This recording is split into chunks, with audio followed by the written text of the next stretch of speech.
నమస్కారం NSTV news కి స్వాగతం. నా పేరు సంధ్య. ముందుగా వార్తల్లోని ముఖ్యాంశాలు.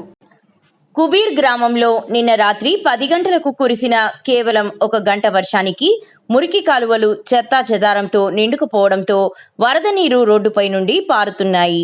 విఠలేశ్వర ఆలయ ప్రాంగణంలోకి వస్తున్నాయని ప్రభుత్వ అధికారులు వెంటనే స్పందించి చెత్తా చెదారంతో నిండుకుపోయిన మురికి కాలువలను శుభ్రపరచాలని, వర్షాకాల ఆరంభంలోనే పరిస్థితి ఇలా ఉంటే ఆ తరువాత ఎలా ఉంటుందో, నిన్నటి వర్షానికి శిల్పకళాధామం వద్ద గల మురికి కాలువ సరిగ్గా ప్రవహించకపోవడంతో వరద నీరు మా ఇండ్లలోకి వచ్చాయని మహిళలు ఆవేదన చెందుతున్నారు. వర్షం పడుతున్నది, ఇంట్లో మొత్తం నీళ్ళు వస్తున్నాయి, పాములు కప్పలు అవన్నీ వస్తున్నాయి. మరి ఎట్లా ఉండాలో సార్? మీరు పట్టించుకుంటలేరు. అదే మళ్ళీ మున్సిపాలిటీలో చెప్తే వాళ్ళు మాకు తీయరాదు, పొక్కులింగ్ రావాలా, అది రావాలని అంటున్నారు.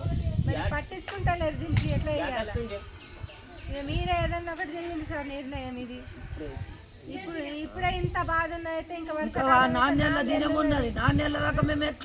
ఉండాలి. ఇళ్ళలో నీళ్ళు వస్తున్నాయి. మాకైతే బోరు పైపులకి వెళ్ళి ఇంట్లోకి రాట్నాయి, దర్వాజకు దండి పట్టాయి. నాకున్న పిల్లలు 2 చిన్నగా ఎట్లా చేయాల? మా ఇల్లు అట్లా ఉన్నది సార్. నా కొడుకులు అయితే తెలంగాణ ఉన్నారు.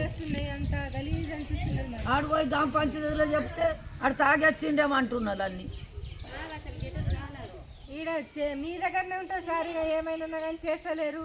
చెయ్యాలా ఈ మోరి? ఇంత అక్కడ ఇక్కడ రోడ్లు పోసిందాక మా గల్లీకి రోడ్డు లేదు, వీడు లేదు.